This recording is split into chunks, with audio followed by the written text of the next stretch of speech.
called Cage Pandemic because the accompanied chords... by Chris. Accompanied by Chris. And the key, he did in the key of F. I did in the key of C. That's actually... that chord system I learned from Tyler, our old neighbor. Yeah. He showed that to me one Shout day. out Tyler. Welcome to the podcast, folks. It's Two Lonely Boys in a Canoe. I'm Chris Evans. That is Trevor Ahlstrom, also known as Gorgeous George and Gravel Shits. I am the graveliest of shits, apparently. And I'm a gorgeous guy named George. Well, I don't know about the gorgeous part, but... Well, I could be called George. How about that? You look like a George. I can see you as a George. All right, man. How you been, Trevor? How's everything been going? We're a day late on the podcast, but I don't think anybody will notice. No. Funny, the old man at work today, he's like, you boys are going to get rich and famous from this show. As he had me picking up a bunch of heavy seal. He's amping you up, but he's like, get to work and go work on your podcast as well. Yeah, no, he had me pick up this heavy pile of steel today. Yeah. You know, probably like damn near 100 pounds of steel. Sometimes you need to lift stuff. Yeah, and as I'm picking up this heavy motherfucker in an awkward position, just like, all right, just don't fuck it up. Don't He's right drop there. It. Yeah. He's like, you boys are going to get rich and famous. You're probably, as I'm lifting it, and I just... You're like, I know. And I lift up, I'm like, oh, I'm probably more likely to get hit by a car, you know, maybe a train or something. And he just looked at me, and I was like, this is what it is. The irony is going to be that you never get hit by a train and die. You get hit by a plane. Yeah. Or I get... Rogue plane attack. Like one engine Cessna just out of nowhere. It's like... The lone plane came out of the sky and killed one individual, a walking man going to his job that he hated. No. I would love it if a boat hit me when I'm inland. Oh, man. Rogue boat attack, that would be the best, too. Can you imagine not being able to see a boat coming for you? Like, everybody would be able to see a slow boat rolling into shore, but it's just like, watch out for that boat. And Trevor's like, what? Ah! This boat just waiting for you. When I come out of the store, just falls on me. Yeah, that definitely happens. Would to me. I like to party, bud. Definitely. So anyways, we do have episodes 60 and 61 uploaded. So check them out, including a long conversation with Angelo and I, and then our last one with us and Silver Squirrel. And I guess quick local news for weather. It's been cool and rainy today. It's been pissing cats and dogs. It's been raining cats, dogs, elephants, squirrels, pandas. Amoebas, fucking all the things. Yeah, anything that can be rained. It's been raining that. Yeah, it's been raining hippos. Pennies? It's raining, ooh. That would be funny. Imagine just rain, getting hit by pennies, though. God, that would suck. That'd suck. They're like, Chris, why have all these marks? It was raining pennies outside. Can you imagine the damage to umbrellas? Just ripping through all these umbrellas? Old Abe is just fucking... Old Abe is just coming down from the sky. Oh, man. It's pretty funny. Especially on President's Day, it just rains a little bit extra harder, the pennies. Yeah.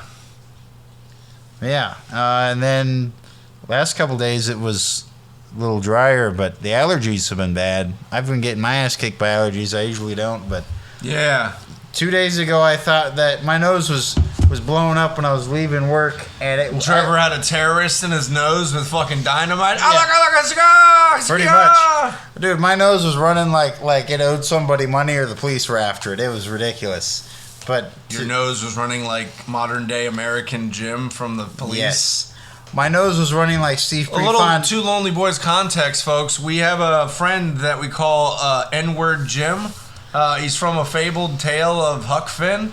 Nutmeg. He really likes nutmeg. Well, there's a character in Huck Finn that they call Nigger Jim, and it's for the time, definitely. At the time, Nigger Jim was accepted. Yeah, you don't use the N-word no more like that, and it's funny because, like, nowadays you have modern American Jim who's like an NFL star, you know? It's like... Okay.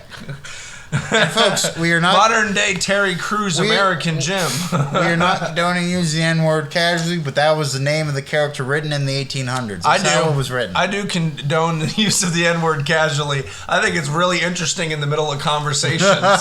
Just say it whenever you feel like a slight lull.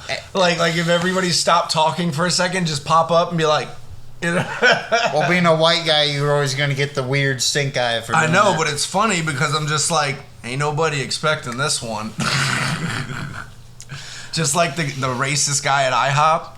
But you're not Looks like racist. they you just looks you like just they like just you got just off like. the bus to Mexico, and you're like, what the fuck? But you're not racist. You just like to drop the N-bomb. Well, I because just you're think it's from hilarious Florida. how to watch people react. Yeah. You know, because I've been around a ton of different colors of people: Spanish, blacks, whites, Asians, Greens, purples, all the rainbows, all of them.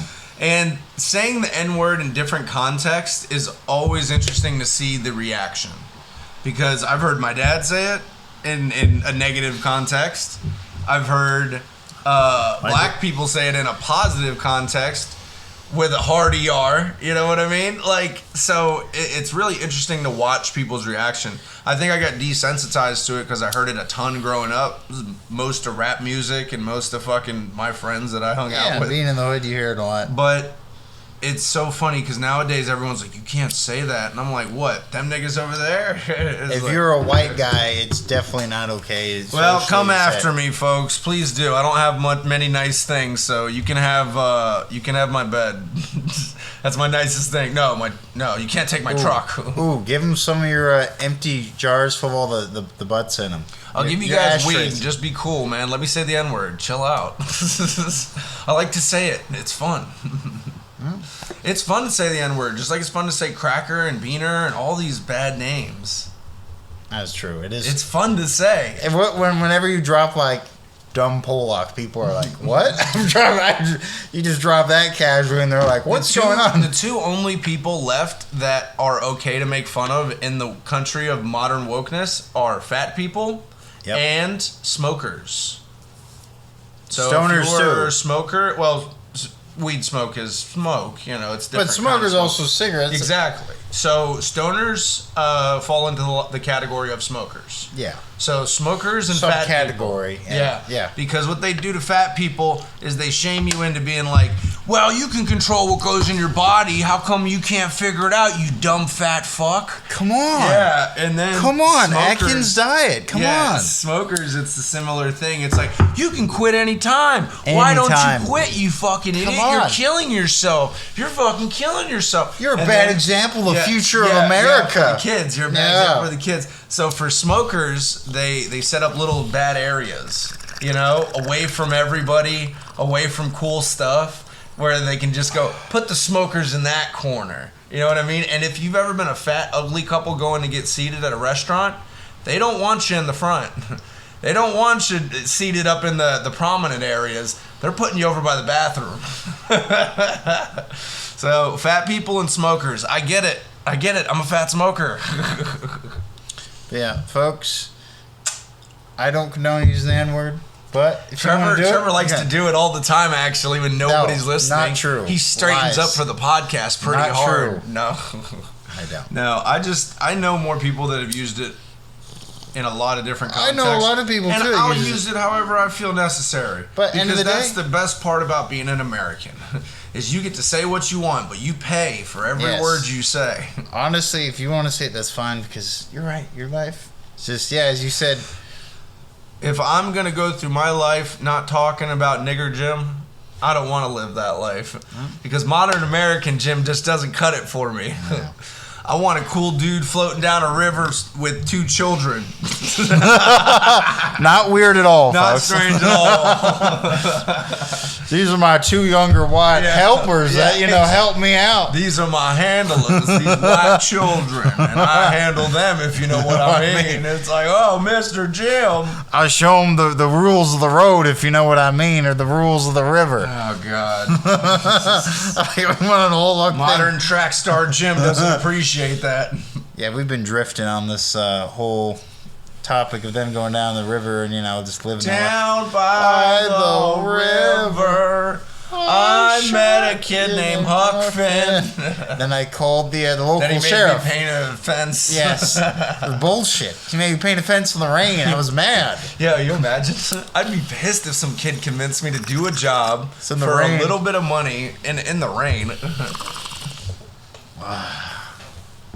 Anyways. So let's see. Trevor topics. National news. Mike Rowe warned about how there's at least 7 million men that since COVID have just decided not to go back to work prime age men that are fit that just are like, you know what, fuck it.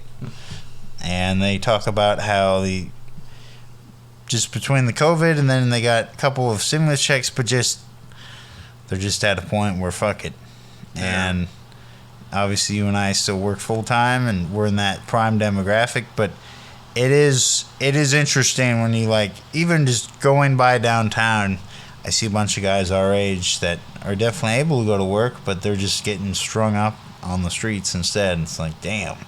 Yeah, no, and I think that's the problem that we have in modern American society is that when you give people money, unfortunately, no matter what the circumstances, you are also taking away.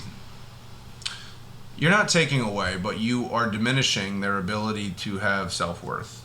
You know, earning your own money is a great feeling, but going to work isn't fun, but it's good at the end of the day. The problem that they have is that they don't pay enough at most jobs. Yeah. You know, they are getting better at it. Over the years, they have gotten better with certain wages. Would I definitely appreciate a larger check? There are jobs that, like, you know, during COVID haven't stopped at all, like nurses. Like, nobody thinks about how nurses have been dealing with COVID for 4 years almost now. Oh, no, they've had it the worst, honestly. And, you know, honestly, the doctors do have it pretty bad, but I feel like the nurses get shit on a lot because they don't make as much as the doctors. They do a lot of the footwork. Yeah, they deal with the patient first off. They deal with the patient most of the time, yeah. So the nurses out here on the corner, we're out in front of a hospital, and they strike every once in a while. And I get it, you know, because nurses don't get paid like doctors. They do similar to, you know, pretty similar. They generally work. They work more hours too. The difference is school. You know, if you go to a few more years of school, you can get your MD. But nurses only go to, you know, it's like a 6-year school or something like that.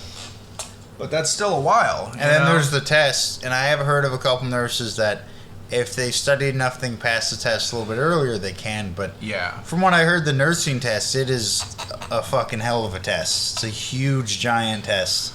But what I'm trying to get at is, like, all these jobs that have been crucial during COVID and all the people that have been working, you know, the world hasn't stopped because COVID happened. The world had to keep moving on because it was slowed down a little bit. You can't let it stop everything. But now the world, especially with everything, with shipping catching up and everything, trying to catch up. Maybe the government has to make some sort of incentive package to make people go back to work. You know, if they don't want to go back to work, then we need to find ways to tax the people that are working more. Because that's the only solution is if people don't want to work, we have to come up with more money to support the people that don't want to work. But if you guys are making places so terrible to work, what's the reason or the motivation to get up in the morning and go to a shitty job? Yeah, you know? And you and I both experienced this, so we both know, and a lot of other people There's a ton of shitty jobs out there that just any asshole they'll hire to do. But they usually treat you like an asshole, and they usually pay you like an asshole. Generally. And the problem with that lies is, you know, it gets harder and harder to find people to do asshole jobs. Yeah. You know, but there's always somebody willing to do it. You know, that's where Mexico comes in, man. You got a country with people that are much, much poorer than Americans, and Americans that are fighting for decent wages in America, which is more of an expensive country. They'll go for the job that other folks won't go for. Like, I got to go pick fruit for fucking 10, 12 hours in the blazing sun. Dude, all right, I need that money. Fuck it. Picking fruit is a tough gig. And I mean, you start out at 6:30 in the morning, sometimes even 5. Yeah.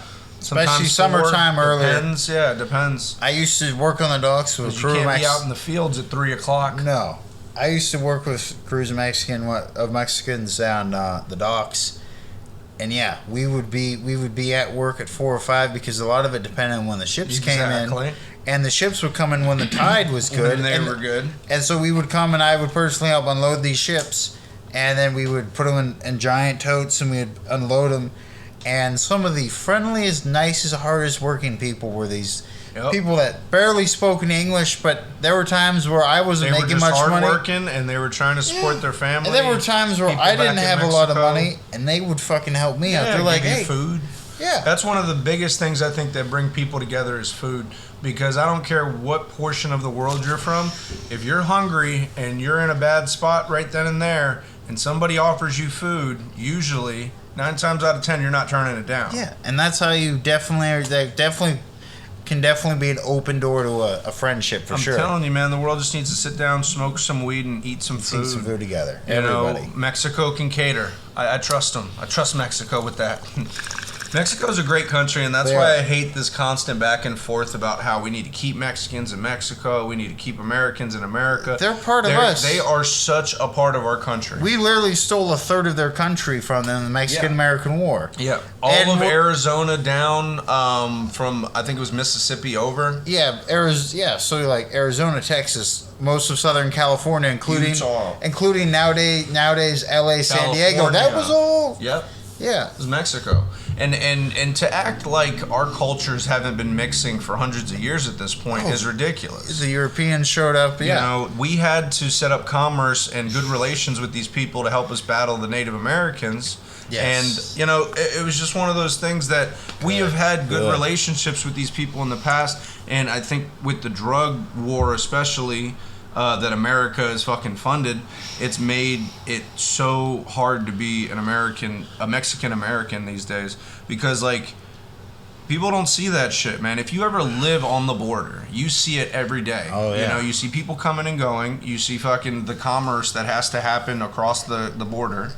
You see the legal and probably the illegal commerce, both sides. Yeah, and it's like Sicario. It's hard to say that America hasn't fucking done this to itself. You know, we've fucking provided the money for the cartels to build themselves up. And when we didn't like who was in charge in the cartels, we disabled their fucking world and then created other cartels. You know, good way to not. Yeah, if you want a cartel to not do as well, just stop giving them money. Yeah, pretty much. Stop funding them. Yeah. Well, the problem is that America's the #1 drug buyer in the world, and we have one of the biggest drug-producing countries beside us. Drugs. We love drugs. We like to party. We love to party. It's America. Loves Grab to party. your guns and go get your babies, and we're gonna go shoot some guns and do drugs.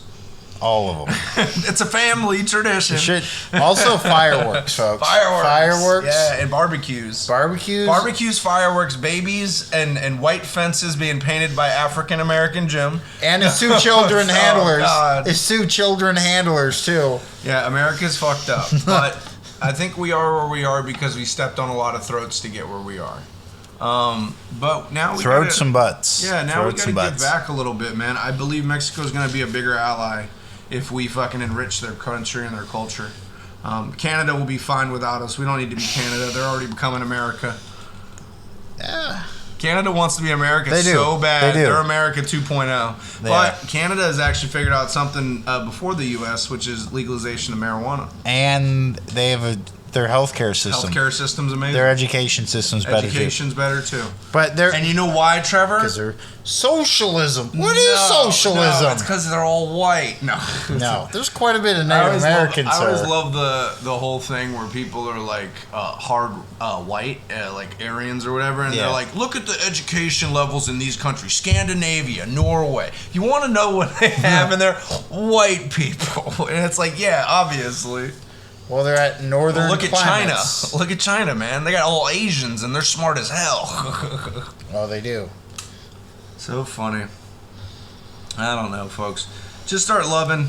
Sit down, smoke a joint, eat some tacos. Everyone love each other. Yeah, play nice, children. God damn it. We forgot all those rules once we got off the playground. Play nice with each other. Yeah. Don't scream. Don't push each other down the slides. You know. Don't urinate or defecate in public places. Don't poop in the sandbox. I've seen motherfuckers poop in sinks, so it happens. I had to poop in a plastic bag one time. That was so bad. I've had to do that too. I was in the middle of I wasn't in the middle of nowhere. I was in a spot where I couldn't hold it anymore.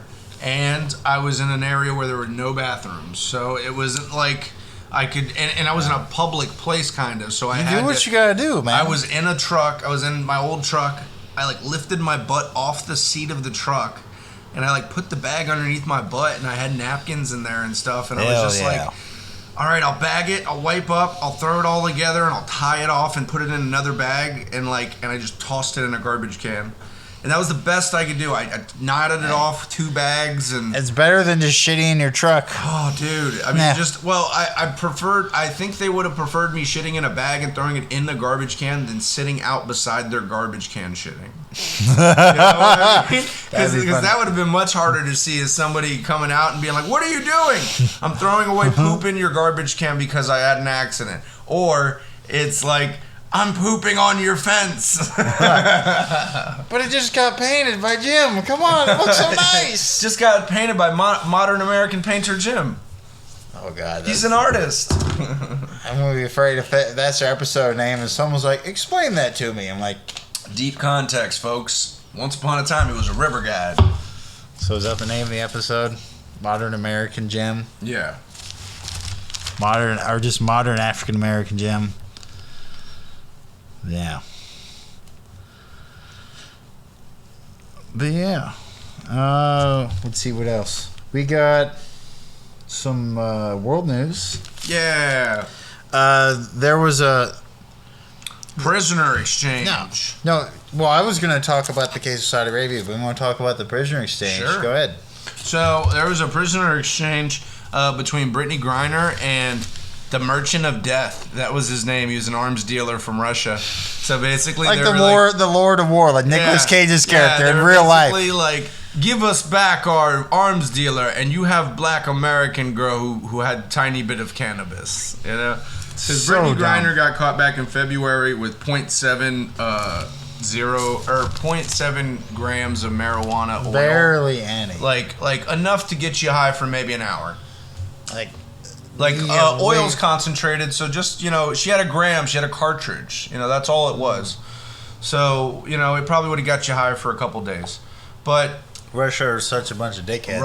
Russia's an asshole when it comes to drugs and international travel. And also, it's treating its neighbors well, like Ukraine. Yep.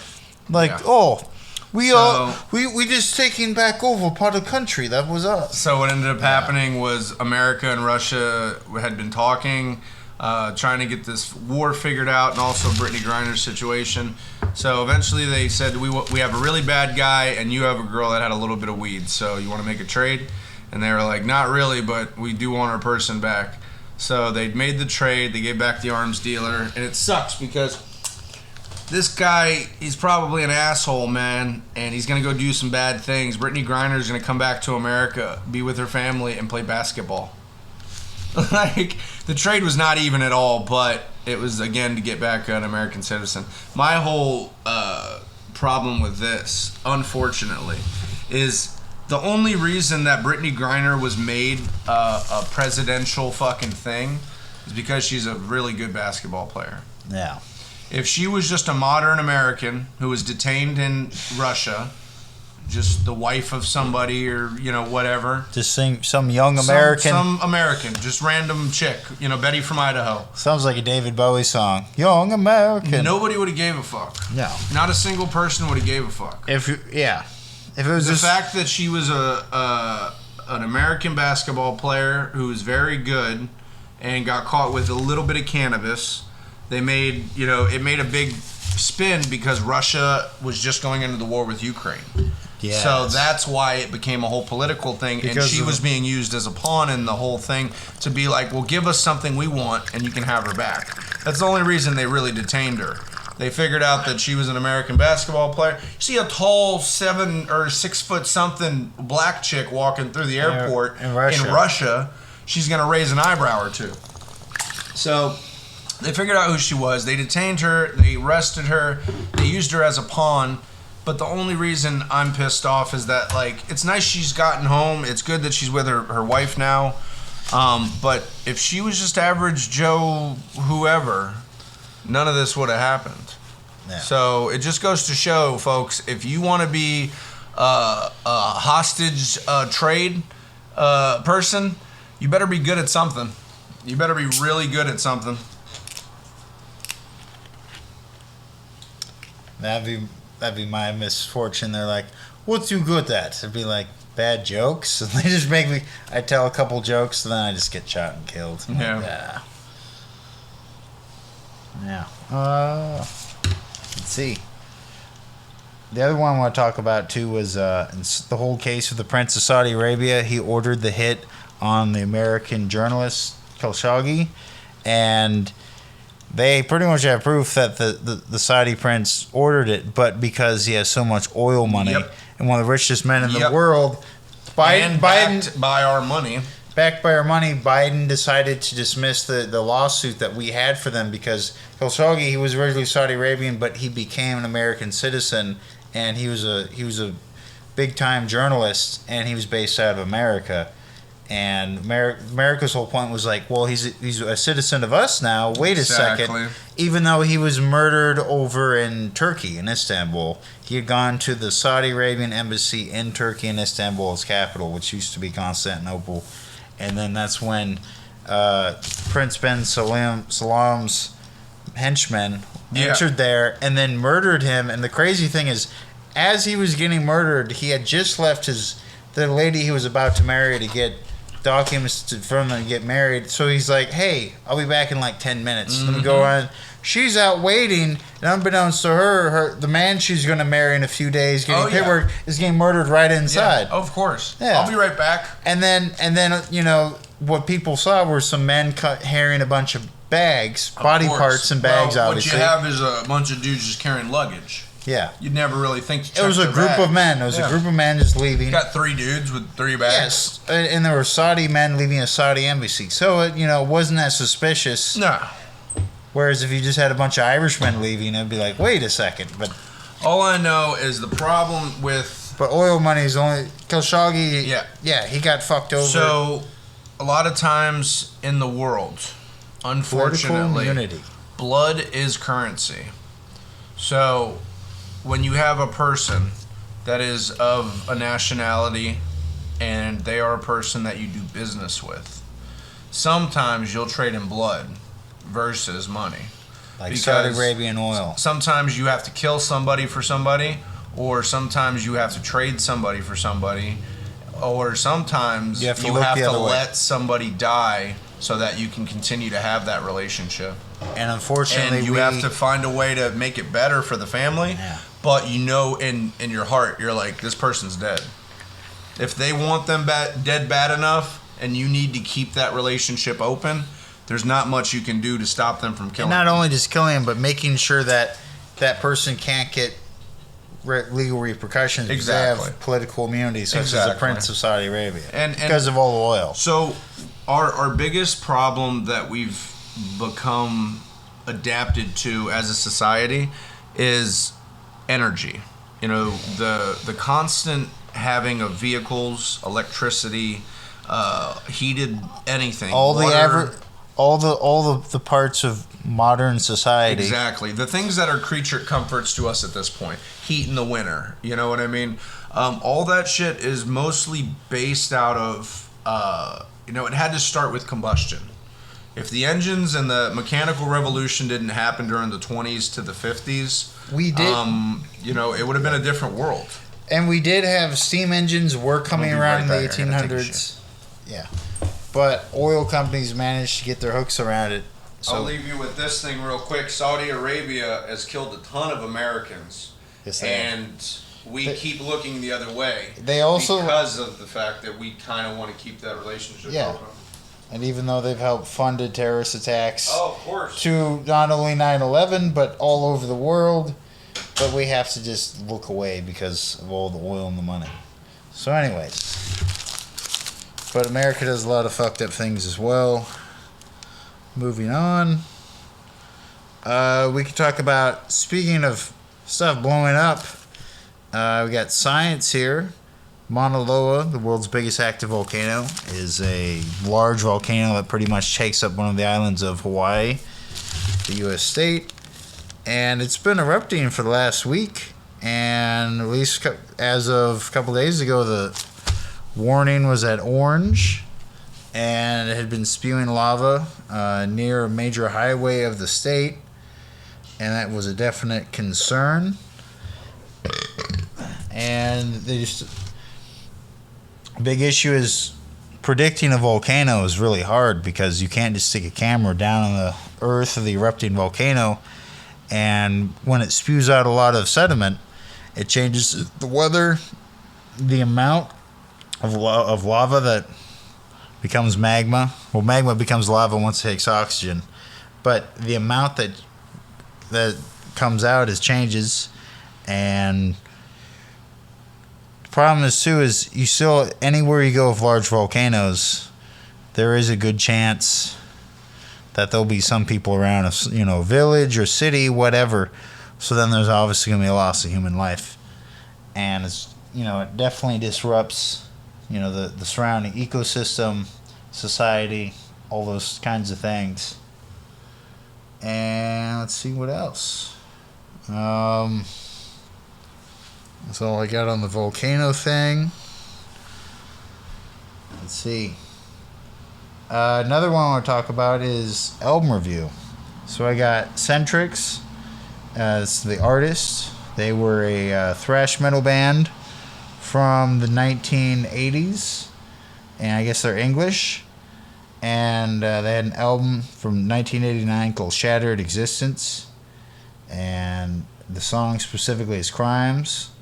And it's just a really good thrashy, which is a mix of punk and metal sort of sound, and it definitely sounds like Megadeth. The other thrash bands too, but most definitely Megadeth. And there's just a lot of tempo changes, definitely a lot of solos. You have a lot of screaming vocals, but it's not absolute death where it's guttural. Like, you can still understand it. And they broke up in the 90s, and then they reformed recently. I've just heard the old album, and it was good. So I'll listen to the new album eventually, and I can kind of get a contrast. But it was one of those bands that, they were decent, but they didn't end up in the big four of thrash. And the big four is Metallica, Megadeth, Anthrax, and Slayer. 3 out of 4 of them are from California, and half of them, Metallica and Megadeth, are both from the Bay Area. There's also Exodus, which is also from the Bay Area. Then there are other bands like Testament and Overkill, just to name a few that were big thrash bands. But Centrix, not bad. If we're doing like Atomic Skulls, because like Megadeth had that whole skull thing, I'd say I'd give it a good solid 7.5 out of 10 Atomic Skulls. So yeah. Chris is apparently dying in there. So the other one I want to talk about is the good old-fashioned Canadian standoff. It's a pretty fun topic. Oh, Andy's back finally. 9/11 wasn't real, folks. No, I'll play it. Dude, I've done 2 topics since you've been gone. No, you're fine. I had to poop, and it was so funny because I was sitting there and I was pooping, and I was like, man, I ate too much, because we had Chinese food the other night. I ate too much Chinese food this morning, and I was like, that's how they got me this time. Too much oil. Sneaky Asians. So now I got oily poops. So he's gravel shits right now. Yeah, at the moment. So we had just talked about, I was talking to a science report about how Mauna Loa the last week in Hawaii has been erupting. Yep. It's the world's biggest active volcano. Mm-hmm. And the thing of volcanoes is super hard to predict. Are you telling me an island chain built out of volcanoes is volcanoing? Yeah, that's a pretty hot topic, bud. Hey, man, people can't fuck in a volcano. That shit doesn't work. No, but there was a couple. I bet if they could, they would. They would. But there was a married couple of volcanologists, people that study it, married right next to a volcano. As it was going. Yeah, they were right there. It was, I remember seeing a picture of the bride and the groom, and then the minister doing the vows, all in lava suits. There was a crazy video of a guy and a girl that were on a helicopter, and they were traveling over an active volcano. And it was funny because the volcano hadn't erupted in a while, and so they were just doing like a tour, and they were flying around it. Then all of a sudden, this fucking earth shakes, and this fucking thing just goes and shoots like a giant rock towards the helicopter. It's like God's aiming for him and shit. And the helicopter's like, they're like, we almost just died. All right. The fact they didn't die is pretty crazy. Just a giant rock shoots thousands of feet in the air and just comes for you. You're just like, ah! Hey, you have a great story, though. Like, how was your day? I almost died in a helicopter fucking flight while traveling over a volcano. A rock almost hit us. And it's like, what? Because it erupted. Erupted. I thought about it. That's pretty much the Earth just busting a nut right there. Oh, yeah. It's a pimple on the Earth's butt. It's a constant oozing pimple. Or if, you know... I think the Earth coming is like Old Faithful. Oh, yeah. Yeah. Because it's like the Earth jerking off. You know? It's like, yeah, we know at about this time every day the Earth has to jerk off. You know... If it doesn't, it gets all built up of hot steam, you know? You know, it's just... Or like, steam! Like the fucking Peter Gabriel song. What? I don't think I know that one. That was the other big one on the radio besides Sledgehammer. Sledgehammer's the only one I know, really. Steam was also played. I don't care for Peter Gabriel. I don't either, but when I remember this gym I used to be at, for whatever reason... Shock the Mountain? Is that one? Shock the Mountain. Shock the Mountain. But I don't know why, but for whatever reason, someone decided that Peter Gabriel's and such things was good workout music. I'm like, the fuck? Well, good workout music is usually like Kill Switch Engage or Slayer, Dying Fetus, like maybe Metallica, Gojira, like maybe metal and also some solid punk bands too. I like disco music when I'm working out too, because disco is very upbeat. Yeah, the Bee Gees, like that'd be funny. Disco's is very upbeat, and while you're doing a workout, it's cool to have like light music too, because sometimes you're just running on the treadmill. I also like having funk when I was at the boxing gym. They'd always play funk. I think that for lifting weights, especially metal. Like hard metal for lifting weights. Hard metal and punk, definitely. Exactly. If you're running on the treadmill or the elliptical, maybe something a little lighter. You know what I mean? Maybe some James Brown or something. Something, yeah. Just getting into the funk. Get on the good foot. Dun, dun, dun. Literally, as long as we'll get on the good foot. No, I love running on the treadmill. It's one of my when I get my gym routine going, and it's always the same thing. I usually do an hour on the treadmill or the elliptical, and then I do 30 minutes of weights. You know, I get my legs for 20 minutes, and then I do 10 to 15 minutes on the upper torso. But the biggest portion is usually the cardio, and it's good to get your cardio and your heart rate up before you go do weights, because if you get your cardio and your heart rate up when you go to do heavy physical strain and muscle breakdown of your arms and your legs, your body's going to be willing to rush blood to those areas a lot faster. It's hard coming in cold off the street and just going to weights. Oh, yeah. I never get how people do that, and I don't understand the dudes that stand by the weights all day.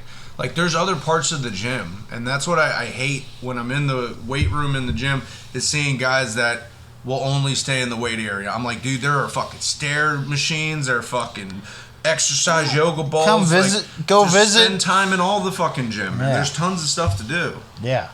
Yeah. Don't get in the habit of doing one machine or one workout, because you're just going to be developing one area of your body. You need to do a full body, workout. I loved when I was working at this grocery store, because they opened at 7 o'clock. I'd get to the gym at 5, and it was the perfect timing, because I got to the gym. It was an hour on the treadmill. It was about 30 minutes. So you went to the gym at 5 a.m. Yes, and it was about 30 minutes of weights, and then it was like 10 minutes to my job. I got to my job. I got to change, get kind of cleaned up in the bathroom, and then went to work. And I felt great in the morning, because you get your morning workout in. Yeah. That's one of the keys to workout success too. Start as early as you can. And I know it's hard in the beginning, because getting up early sucks, but you will become to love it at a point, and getting up early is very beneficial to your day. If you start out early, you're usually more successful. You have more time to fix your mistakes. Yeah. And you can always take power naps. Yes. Naps are a thing, especially as you get older. Oh, yeah. Get a good nap in around 11 or 12. I definitely have been known to take a nap at lunch. Just lay right on the sidewalk there and just take a nap. Some of the coolest and hardest working dudes I've ever known, man, they will go eat real quick and then pass out for 20 to 25 minutes. Yeah. On their break. If it's a 30 to 40 minute break, they eat fast, they lay down, that's what I do. Rest, and then they fucking wake up. They have like an alarm set, and they come back to work, and a little power nap never hurts. I do it on a regular basis. Recommend it. Little tips and tricks for living, folks, because your body is going to go through a lot in this world. Naps and key. Proper workouts. And drinking enough water. Water. Hydrate. Yeah. This world's full of shit that's going to drag moisture out of you. But yeah, and then the other one I did my album review. It was the thrash band Centrix. The album's Shadow of Resistance, 1989. The song's Crimes. Definitely thrash. Definitely Megadeth. So many rhymes for crimes. Yeah. And all these hard times. Watch out. It's raining outside. It's going to be raining dimes. Oh, no. But my friend Luke, shout out to Luke, he recommended this band and album. And I checked it out. It's not bad. Is it? Thanks, Luke. Yeah. Is it my absolute favorite? No, but it was decent. Okay. It was decent. I gave it 7 out of 10, 7.5 out of 10 Atomic Skulls because thrash, for whatever reason, is always like nuclear waste and zombies. Like, they always do that. Like, Megadeth always had the skeleton guy, I'm sure you've seen, with the weird gas mask skeleton. I listened to a Mudvayne. And they're English. I listened to a Mudvayne album this morning with Amy. Fucking, it was. Which album? It was the one that has So Cold on it. I forget, but it was one of their earlier albums. It was done in like 2002 or 3 Was or that something. the same one that Not Falling was on? I think so, yeah. Oh, it's one It's where they got the gray. No, I don't think Not Falling's on there. But this was really when they were early on in their career. Dig. Dig was an early hit too, they did. Yeah, I think this was right before Dig. This was right before their bigger song. And then one of the other big ones, which is a song I loved when I was younger, was Not Falling. Yeah. That was my favorite, but Dig, and then, So Cold. But Mudvayne, their coolest thing is the lead singer and the amount of technical guitar they have. They have some really good guitar in that band. Did. It was a good new metal band. I feel like the problem that became Mudvayne was that they were so much like Slipknot. Similar timing. They toured together. They were together. Friends. Slipknot started getting really big, and they were like, people were calling them basically a knockoff version of Slipknot because they did the painted face and stuff. Well, they started at the same time. I don't think they planned that. It just they were both doing it. Exactly. And both those bands, and also they're like both good. There were people doing that long before, like of course, like black metal did that whole thing. And Kiss is why a lot of them did that. Yeah. The whole face paint. And then even before Kiss was Alice Cooper. Alice Cooper was the original big rock artist to do the painted face thing. So my whole problem with Mudvayne, they kind of got pushed to the side. The lead singer in the band had their own issues, obviously. Every band does. But as they were kind of pushed to the side, they kept getting pushed back they kept getting pushed up in the fucking shows. You know what I mean? Instead of being, the opener for Slipknot, they were like the third band. You know what I mean? And so they kept getting pushed, and eventually the band broke up. The lead singer went off and did his own thing because he was good enough to do his own thing. The band kind of went a little stagnant. I think the other guys went off and did some other stuff. When they did get back together here a couple years ago, it's been so long now. The lead singer's gotten older. He kind of reminds me of Manson now. He's a little older and fatter. Fad Manson. It's cold outside. I should wear a sweater. Sensible Manson. Sensible Manson. Shout out Bonfire. There's a terrorist outside. I shouldn't go out there. Sensible Manson. But it's just hard because rock doesn't age well. I don't give a fuck how hardcore you are. I don't give a fuck how hard you rock.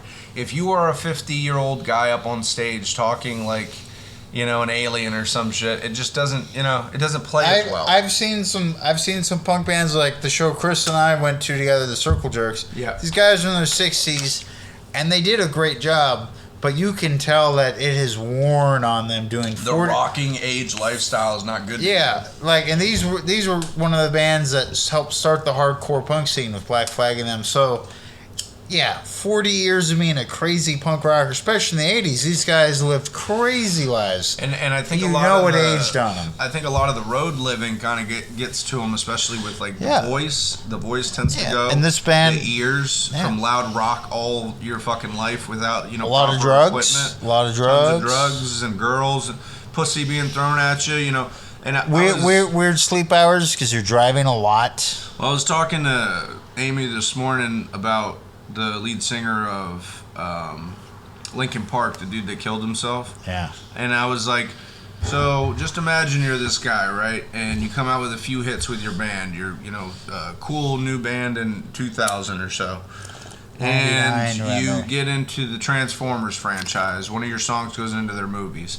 And now the whole Linkin Park whole scene is pretty much making songs for Transformers movies. Like they did that for, I think it was 10 years. Yeah. And once that happened, he was probably just doing the same thing that most people do when they're rock stars. They probably have a family that they have at home, but then they go on the road, and it's the road life where you're hanging out with your buddies, and you're hanging out with whores, and you're hanging out doing some drugs. As Ray would say, it's the way of the road. Rules of the road. Yeah. And the world's different when you come back from all that and you go to your family. You know what I mean? Because your kids are growing up. You're not quite there. It's hard to put a gauge on somebody's mental health. You know what I mean? Yeah. Because a lot of troubled artists that are usually pretty good at what they do have problems. They have drug issues. They have personal problems. They have, just depression. Depression's a huge one. I'm an alright guitarist, and I definitely have all those issues. Yeah. So yeah, I get it. So to put all the added stress of tons of money, pussy being thrown at you constantly, people being just yes men to you, never really telling you the honest truth, and also just not being able to go anywhere anonymously. Exactly. That must be annoying. Not being able to go out to dinner because somebody's gonna flip the fuck out while you're at dinner. Yeah. I think that kind of life gets to a person, and I think his buddy Chris Cornell was a big part of the reason why he killed himself, but I don't think it was the main reason. The guy from Linkin Park and Chris Cornell from Chris Cornell friends? died. They were friends. I didn't know that. Yeah, when Chris Cornell died, it was thought that he was going into depression, and it was a couple weeks after he died, but then he killed himself. So it's hard to have your friends keep going through that life. A lot of them don't make it out. A lot of them die. A lot of them some of them do make it out, but most of them don't. That's why the hard rock, hard road living lifestyle is for a young man. I think, honestly. Young, when strong you get to man. a certain age, you want to be more stable in your world, in your life. If you've made your rock hits and you've made your money, you've done what you were supposed to do. You had your fun. It's time to step to the side, help produce some other good groups, and have a family, man. But a lot of the people have it hard where, I have that thing in the back of my mind too, where it's hard to stop working. Once you've done something on the road and you know how it works and you just want to keep doing it, making more money and keep having fun, it becomes a job. And it's hard to tell people to stop working when that's all you've told them to do their whole life.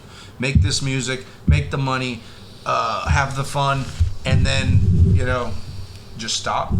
It's kind of strange. That's why you still had artists like Johnny Cash up till he died, or like up in the 70s, or like Neil Young now is 81, 82. He's still doing this because they've been doing it for so long. Willie Nelson, different kind of rock, but definitely. I think that certain genres or even age better. And even the blues artists would do that, like B.B. King, fucking John Lee Hooker. They were doing it up till their 80s. Sure, but I think at a point it was something that made them happy. And I think you find that in a lot of musical genres, no matter what it is. There are usually drugs involved. There's usually egos and pride and personality. And there's usually people with hard issues like depression and bipolar disorder and things of that nature. And so it makes for a hard mix. And some also people fly to the sun, and some people just die. And you just have life throwing all kinds of weird oddballs. You have sometimes, a child, that's something that happens a lot, man. Is that these rockers go from fucking a bunch of women a night to having 6 kids at home. Yeah. And that's a different world. Being a dad and then going out and being a rock star, it's a world, world of difference. It is. I think I'm gonna go eat real quick. Trevor's gonna go drain the main vein. I'll sit here and vamp for a bit. You made me do it for 5 minutes. Yeah. I started a new job this week. It was pretty interesting. I'm still there. It was pretty funny though. On Friday they pulled us into Thursday. Today's Friday.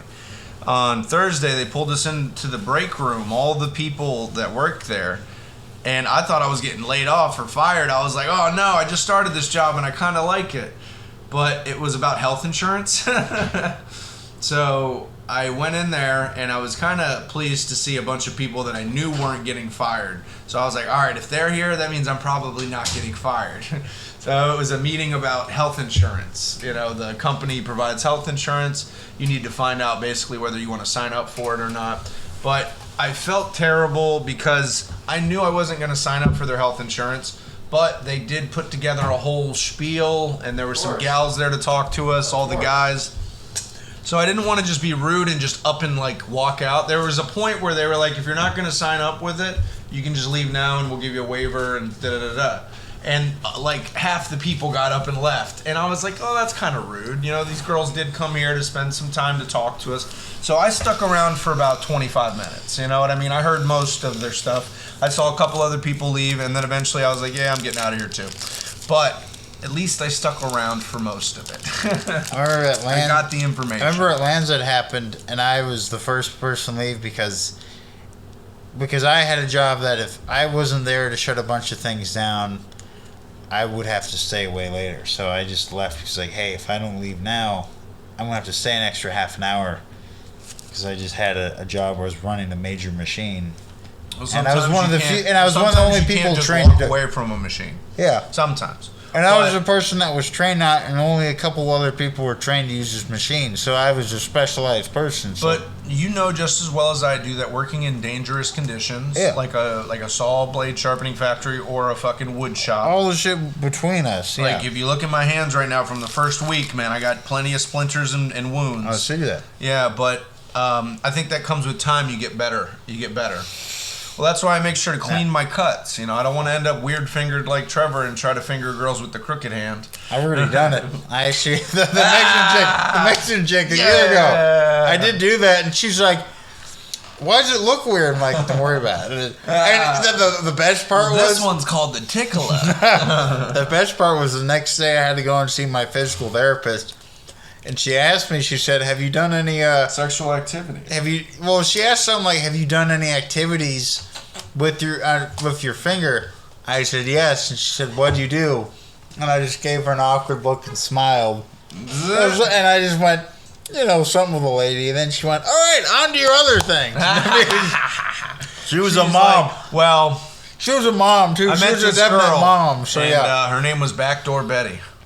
Backdoor Betty is the most famousest whore in all the hooker stalls that I know. Oh man, deep contact hooker stalls like the episode. Her and Handjob Hannah are the fastest butts and hands in the West. I actually wanted to mention ICP when we talk about all the makeup. I was like, how did I not think Insane Clown Posse? For real. But yeah, no. I'm the foot, bitch. I'm the foot. Oh man, I forgot what we were talking about. That was so funny. Down with the clown, bud. Long story short, folks, be careful at jobs where you are working in dangerous conditions. Even if you're the most badass dude in the world and you think nothing can ever hurt you, something out there will hurt you. So be careful. Cleaning and keeping your wounds is a big part of it. Because if your body isn't healing properly, you'll end up like Trevor, fingering a girl with a crooked hand. Hell yeah. A crooked finger. Not a whole hand, just a finger. By the way, that just happened from life, folks. Yeah. It happens. No, it does. You live too hard and it'll catch up to you. Oh, it's caught you. It's definitely caught up to me. Caught up to the both of us, friends. It's okay. We got each other, man. I definitely can't jump around like even 2 years ago, 3 years ago. When I get up out now. Your seat and jump around. Dude, even when jump up and get down. When I stand up too quick now, my body's like, woo. Yeah. Woo, bud. Yeah. You done too much in your life. Woo, slow down. No. Yeah. And this is why I've been telling Amy about you. I'm like, Trevor's a great dude. Just a little rough around the corners. Life has been a little rough to me, too. It's been good to me so far. No, Trevor's a great person, man. He's just like me. We've been washed a little rough. We've been through the ringer a few times. But that doesn't need to mean that we're bad people or that we are people that can't be loved or anything, man. We're a little more traditional, old school. Yes. We were raised by an older generation, folks. Yeah, an older, rougher generation where life is just generally rougher. Life is hard, and you're not expected to make it, so you live the way you have to, and usually the way that you have to live, for the old school, is you go to work, you come home, you fuck your wife, you have a child, you have another child, you buy a home, you stay at that job, you continue to provide for your family until you're dead. And you still have to like randomly fix the house and do these things. You have to be an all-around man at the same time. You have to be able to be able to fuck, fight, fix. You have to be able to be an emotional support person. You have to be a father. So a lot is expected from a man. But in reality, people are people with problems, and you need to be able to help people differently. You know what I mean? You can't just say that this is the standard and every man before you has done this and that's why we're going to have to do this. You got to switch it up sometimes a little bit. You know what I mean? But there are certain things like be willing to work, be willing to fight, do certain things you should still... You need to be willing to work. Most people aren't willing to work, man. You are a hard worker. I am a hard worker. We both are hard workers. That's what's kept us alive as long as it has. Is we continue to work on our problems and we continue to work on life's issues, and we do this podcast to help hopefully some other people out, you know, because this is the stuff that beats our brains all day, you know, and maybe somebody else out there is listening and hopefully they fucking feel the same way and they don't feel alone in the world, you know. And I have been a guy with a lot of depression. I've been a guy that has attempted suicide before. All I can say is, like, find something you're passionate about. Like, for me, like, guitar was a thing. Me for weed. Yeah, for you. I think I told you the story. When I was in Humboldt one time, I was having an issue with my girlfriend. I was losing my place. All this shit was happening. Job. Yeah, I was about to be homeless yet again. And, like, just all this life was hitting me. And I was like... to a point. I comes to a point that, like, God, universe, like, what should I do? I took my 30-30. I took a shot of whiskey, loaded my 30-30, pointed at my head. Yep. I pulled back the hammer, and then I saw my guitar, and I just set my rifle down. And I ended up unloading it, but dude, it was rough. But the next fucking day, Dylan and Kendra offered me a chance to go up to Oregon. Exactly. The next day. Yeah, and you took that, and now look at you. Yeah. You're having a much better life. So all I'm saying, folks, is when life seems like an absolute down, as a guy who's been on the bottom, look to the guitar. Look to the guitar or whatever. Look to something. Look to something. That's beautiful. And just put all your angst into that and become good as you can at or something. Yeah. Just do something. And I'm glad you're here, man. Because I would have hated Oregon even more if I didn't have a buddy. I would have hated Oregon too more if I didn't have you. One of the best things that happened to me because then I had a friend to go through the rough times with. Love you, man. Love you too, dude. Fucking, when I was drinking very heavily and we were homeless and things weren't going well, I couldn't walk, and eventually I lost my job from the drinking. And we had just gotten into a new place. Then my finger happened after your leg thing happened, And we had just gotten into a new place, and I was just so depressed because I lost my dream job because of my drinking. I was in a new place because I'd been working very hard, but the problem was still the drinking and my depression. So I sat there for 2 days on the bathroom floor trying to drink myself to death, realizing that I'd been drinking so hard and so long that my body just wouldn't give up because it was so used to the amount of alcohol. So eventually you get bored of just sitting on the floor and throwing up and stuff, and you go and you get yourself some help. I talked to my dad and I talked to Trevor, and I talked to people that I thought would help me, and my dad and Trevor both, they were just like, go to AA, man, see if it helps out. And after going to a few meetings, I really started to feel a little bit better about myself, and the drinking wasn't as much of a thing on my mind. It was still there, but it just wasn't as hard. So now I'm almost 10 months sober. I'm so glad I quit drinking. I met a girl. I fucking got a great podcast with my buddy. I got a new job I like. And all these things couldn't have happened if I didn't get fired from my dream job, which I'm still trying to get back into cannabis. But for the time being, I have a lot of things to be thankful for, you know, and cannabis will always be there. It's not going away. I'm never going to lose that love for it. But, you know, having people and the support I needed when I needed it was really important to me. So, folks, if you're going through anything out there, just know that there's love, and, you know, people are trying to help, man. We just got to be able to find the people that need it and give them the right kind of help. Usually, it's just a fucking good talking to, and maybe, you know, put down of the drink, or, you know, a help with some money. Just little things, man. Anywho, we're getting ready to wrap this up, folks. Trevor, I appreciate you, and I hope you appreciate me, man. Yeah. This podcast is one of the greatest things I think I've ever done. Me as well. And I'd love to hear you play us out, brother. It's not grab my pick. I put it away in my silliness. I'm sorry, folks. You want to do harmonica as well, or? We do harmonica? Yes. Okay. This time it'll be free form, and I'll have you lead, Chris. You lead, I'll follow. All right. It'll be fun. Switch it up. Alrighty. All right, folks. Two lonely boys in a canoe. Here we go. Whoop, whoop.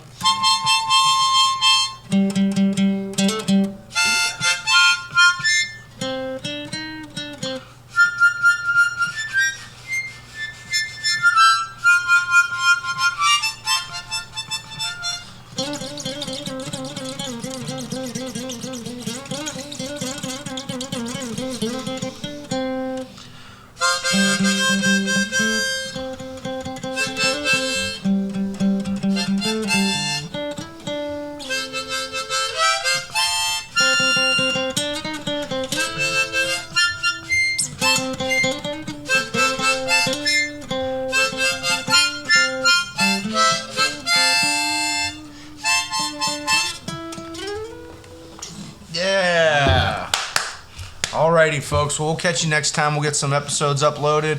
We'll get it shared to Facebook, and we will see you next time. Any announcements, Trevor?